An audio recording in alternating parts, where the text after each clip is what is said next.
একটা জিনিস কি জানেন, যে দিনটা প্রচন্ড রোদ ছিল, ঝড়ও ছিল না, বৃষ্টিও ছিল না। হ্যাঁ, এখানে একটা গাছ ভাঙে পড়ছে নিচে, আমি আপনাদের দেখাইতেছি, একটু দেখাও।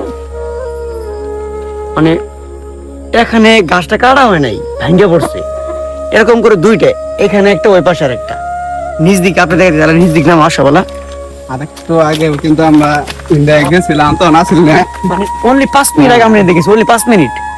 বিশেষ করে আমি বাসায় গেছি, এই বাসায় যাইতাছে, আমাদের বাসা সর্বোচ্চ 200 মিটার দূরে, রাস্তা দিয়েও যাইতাছে, হুট করে দেখে গাছটা ভাঙা, তাড়াতাড়ি আমার ডাক দিছে।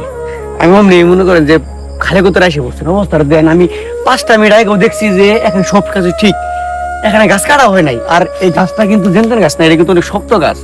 এই পাশে যাবা, ওই পাশে যাবা, ওই পাশে যাবি, ওই পাশে দেন, অবস্থাটা দেন। এখানে একটা গাছ কিন্তু দেখছেন,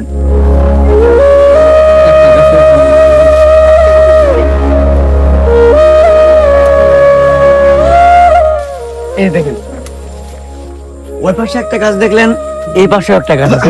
ওই যে উপরে একটু জুম করো, দেখা যা, জুম করে দেখা যা, এটা কিন্তু ভাঙ্গা পড়ছে, কোন একটা কারণে ভাঙ্গা পড়ছে। এটা কারণটা আমি বুঝতেছি না।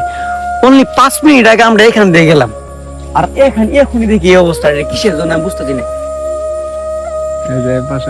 মেন কথা হলো, যদি গাছটা কাটা হইতো তাহলে একটা বিষয় ছিল, গাছটা কাটলে বোঝা গেত যে গাছটা কাটা হয়েছে। কিন্তু এরকম করে দুইটা গাছ ভাঙ্গে পড়ছে সেম রাস্তায়, আমরা 5 মিনিট আগে এখান দিয়ে গেলাম, বুঝতে পারতেছি না। এমন হইতে পারে আমাদের ভূতে ধরছে, সকালবেলা দেখবো সব ঠিকঠাক, প্রাণ নিয়ে বাড়ি যাই ফেলেছি, করা কিছু না, আমার হাসাই যাচ্ছি।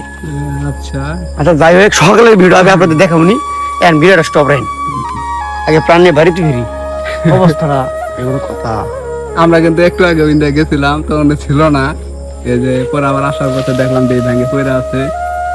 কেমনে সম্ভব? হ্যাঁ,